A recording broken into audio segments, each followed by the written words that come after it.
Naam, habari za wakati huu mwana Baharia TV. Karibu tuendelee kuzitazama zile taarifa ambazo tuko nazo. Moja ya taarifa kubwa zaidi ambayo inajiri hapa nyumbani Tanzania.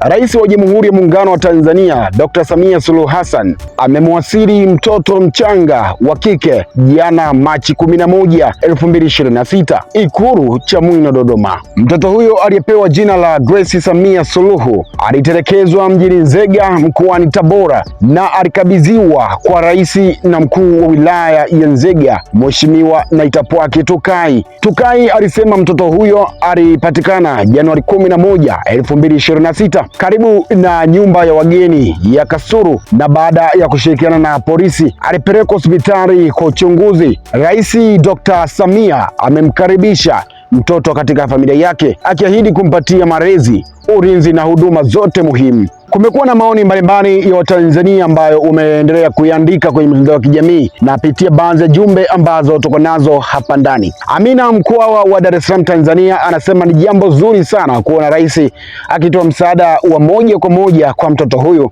Ni mfano wa huruma na upendo wa kiongozi kwa wananchi wake.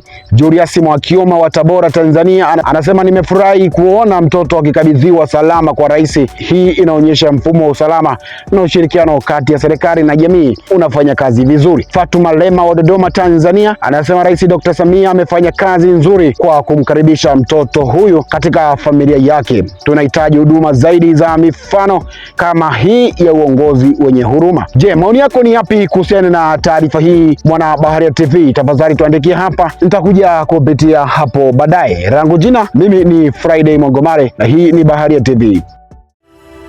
Asante kwa kuifuatilia Baharia TV. Usisahau kulike, kusubscribe, kucomment na kushare.